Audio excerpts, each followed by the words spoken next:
महाकरुणित तथागत सम्यक संबुद्ध बुद्धाने भगवंताने निर्माण केलेला सद्धम्म, त्या सद्धम्म अनुपम धम्मावर आरूढ पूजनीय भिक्खू संघ या तिन्ही रत्नांना अत्यंत श्रद्धापूर्वक विक्रीवर अभिवादन करतो, पंचांग प्रणाम करतो. या तिन्ही रत्नांचे ज्यांनी आपणास ओळख करून दिले, ज्यांच्यामुळे आपल्याला माणुसकी, मानवत्व आणि एकंदरीत या जगामध्ये ज्यांनी समता प्रस्थापित केली, ज्यांच्या त्यागावर आणि समर्पणावर आज आपले हिमले, इमारती हे सगळं भौतिक उभं आहे, ते चौथे रत्न म्हणजे परमपूज्य बोधिसत्व डॉक्टर बाबासाहेब आंबेडकर या जागतिक चौथ्या रत्नांना देखील अत्यंत श्रद्धापूर्वक त्रिवार अभिवादन करतो, पंचांग प्रणाम करतो. आज आपण एका आगळ्या वेगळ्या विषयाला स्पर्श करणार आहोत. सर्वप्रथम मी परिचय करून देत आहे. के दिवेकर हे सिनियर कर्मचारी SBI स्टेट बँक ऑफ इंडियाचे आहेत. वाकळे साहेब हेड कॅशियर होते, रिटायर झाले दोघे. जीवणे साहेब अत्यंत महाराष्ट्रात, तसं तिघांनी महाराष्ट्रात संपूर्ण तमाम उद्योजक निर्माण करणं हे काम केलेलं आहे. ते जीवणे साहेबांना नीलकंठ जीवणे यांचा देखील मी परिचय करून देतो. आपणास सर्वांना क्रांतिकारी जय भीम करतो. जय भीम. आपण बघतो की बाबासाहेबांनी आपल्याला धम्म दिला. भौतिक वस्तू प्रचंड प्रमाणात, बंगले, गाडी, इमारती, हिमले, आणि त्यासोबत भौतिक या वस्तू नष्ट होणाऱ्या आहेत, परंतु एक अविट शाश्वत अशी वस्तू दिली, आणि ती म्हणजे धम्म. धम्म जर सोबत असेल या सगळ्या गोष्टीच्या संदर्भात, तर आपण प्रदीर्घ काळ त्या सगळ्या गोष्टींचा उपभोग घेऊ शकतो. जसं बाबासाहेबांनी शिक्षणाला शिलाची जोड पाहिजे, प्रज्ञेला शिलाची जोड पाहिजे, त्याच पद्धतीने आपल्या एकंदरीत जीवनाची वाटचाल करत असताना आपल्याला धम्माची गरज पाहिजे. धम्म आपल्या घराघरात पाहिजे. आणि या अनुषंगाने मी बघतो की हे सगळे RSSचे भिक्षू आपल्या संघात घुसखोरी करत आहेत, आणि आपल्या संघाला बदनाम करण्याचं षडयंत्र फार मोठ्या प्रमाणात चाललेलं आहे, दिल्लीपासून ते आपल्या गल्लीपर्यंत, पंचक्रोशीपर्यंत. तर या अनुषंगाने मी सरांना त्यांचा अभिप्राय काय हा विचारतो. थोडक्यात सरांनी अभिप्राय द्यावा असं मी.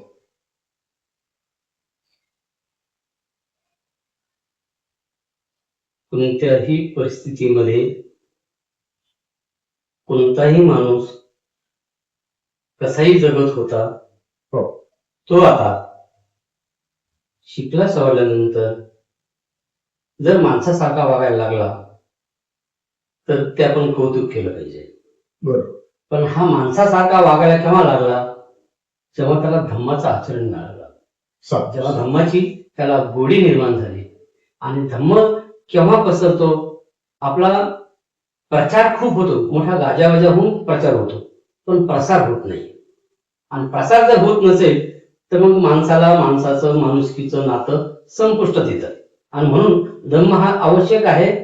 जेवढा धम्म आवश्यक आहे माणसाला, तेवढा त्या धम्माचे प्रचारक देखील सर्वात महत्वाचं काम करतात.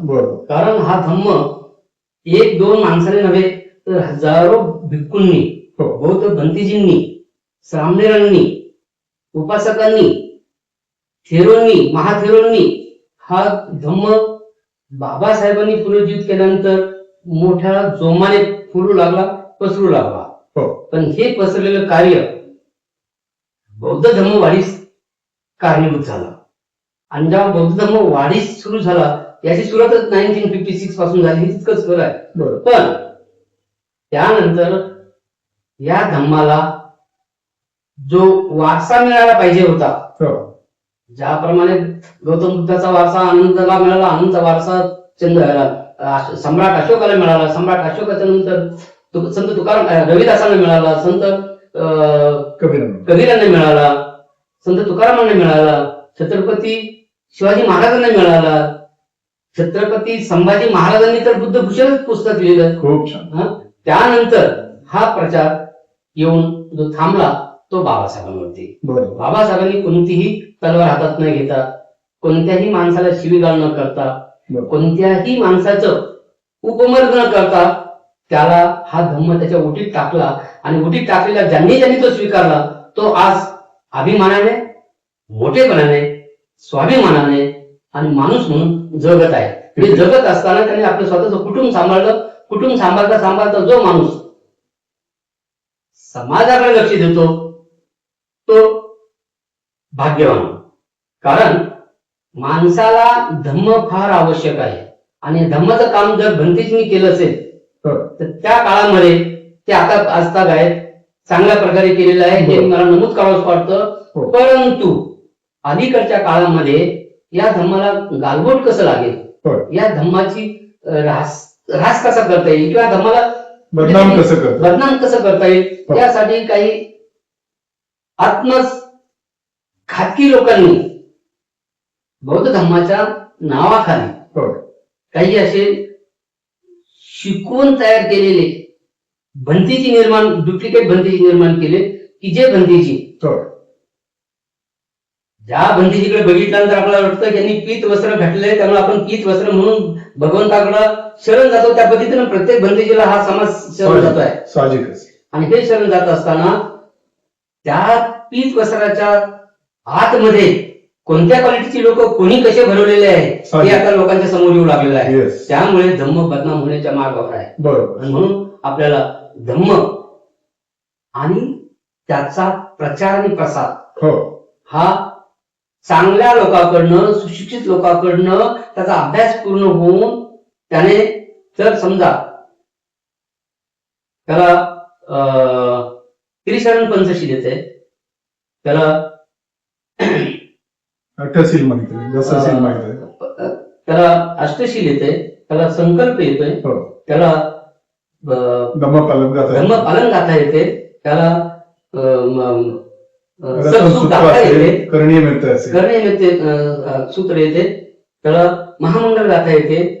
या साऱ्या गोष्टींचा ज्याने अभ्यास केलाय पुरे, इव्हन जो धम्म ज्यामुळे प्रसिद्ध झाला ती तो ज्याला अंगीकार केलेली आहे तोच तो धर्माचा खरा वाहक होऊ शकतो. अन्यथा ज्यांनी हे पीत वस्त्र घालून वाघाचे कातडे घातल्यासारखं बंदिशीचं स्वरूप घेऊन जर दारू पित असतील, व्याभिचार करत असतील, चोरी करत असतील, खोटे बोलत असतील आणि ते दिन दहाड्या लोकांच्या समक्ष करत असतील, शिवीगाळ करत असतील, वाईट बोलत असतील, वाईट वर्तन होत असेल तर ते धम्माचे मारेकरी आहेत असं मी म्हणेन. आणि म्हणून आपल्याला समाज म्हणून हे माणसं तर आपल्याला आपलंही कर्तव्य आहे की अशा धम्माला पूरक नसणाऱ्या लोकांना शोधून काढणं, त्यांचे वस्त्र हरण करणं, त्यांचे वस्त्र उठवून घेणे आणि जे जे धम्मशील आचरण करतात त्यांच्या समोर यांना नागडे करणे हा चांगल्या बौद्ध धम्माचं आचरण करणाऱ्या माणसाचं कर्तव्य आहे असं मला वाटतं. बरोबर आहे सर.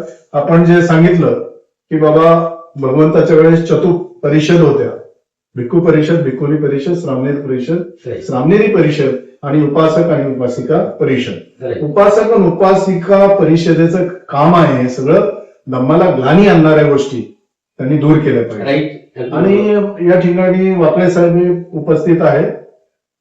सन्मान्य सुभाष वापळे साहेबांना मी विचारू इच्छितो की समजा मिलिंद प्रश्नामध्ये जीवडे साहेबांना त्यांनी माहिती दिलेला आहे. मिलिंद प्रश्नामध्ये राजा मिलिंदनी प्रश्न केला की हे नागसेन स्थबीर आपण भिक्खू कोणत्या उद्देशाने, कोणत्या ध्येयाने झाला. त्यावेळेस नागसेन सांगतात की बाबा या जीवनाचं दुःख कमी करणं, पुढे दुःख निर्माण होऊ नये, सुख शांतीमध्ये राहू याकरता मी चिवर धारण केलेलं आहे. मग अशा प्रकारचे किती उद्देश आहेत. स्थबीरने सांगितलं की 5 उद्देश आहेत. काही जण या निर्माणाच्या उच्च ध्येयासाठी भिक्खू होतात, काही जण राजापासून संरक्षण करण्यासाठी भिक्षू होतात, काही जण चोरापासून रक्षण करण्यासाठी याची वर धारण करतात, काही जण उपजीविकेचं साधन म्हणून भिक्षू होतात आणि काही जण निव्वळ पोट भरणारे भिक्षू हे आहेत. आणि मी प्रामुख्याने 5वा आता अशामध्ये सम्राट अशोकानंतर आणखी 6वा प्रकार असा म्हणतो की काही धर्माने बुद्ध धर्माला बदनाम करण्यासाठी षडयंत्र केलेले भिक्षू सुद्धा निर्माण झालेले. तर या संदर्भात लिवणे साहेबांनी आपले विचार थोडक्यात व्यक्त करावे. पण सर्वांना माहित आहे, नागपूरला धर्मांतर झाल्यानंतर सगळ्या लोकांनी हिंदू धर्मातील ज्या प्रथा होत्या सगळ्या बंद केल्या आणि पूर्णपणे बुद्ध धर्माला अर्पण स्वतःला त्या प्रकारे वागायला सुरुवात केली आहे. धर्माचा प्रचार करण्यासाठी बौद्ध भिक्षू वेगवेगळ्या ठिकाणी बुद्धविहारा सामान्य घेऊन नवीन पिढीतले शिबिर वगैरे घेऊन त्यांना बौद्ध भिक्षूचं दान देतात आणि प्रसार करायचा प्रयत्न करतात. आपल्या धर्माचा प्रसार जोराने होत असतानाच इतर धर्माला आपल्या धर्माचा प्रसार होताना इतर धर्मातील लोकांना जे बाबासाहेबांच्या विरोधात असतात, त्यांच्या विचाराच्या विरोधात असतात, संविधानाच्या विरोधात असतात, त्यांना असं वाटतं की हा धर्म जर वाढला तर आपल्या धर्माचं काय आहे आणि त्यामुळं या धर्माला कसं बदनाम करता येईल. या धर्मातील प्रसारक कोण आहे तर भंतेजी आहे. आपण भंतेजींनाच आपण प्रसारक म्हणतो आणि काही धर्मचारी जे साधे युनिफॉर्म म्हणजे आपला साधा ड्रेस घालून धर्माचं काम करतात ते आहे.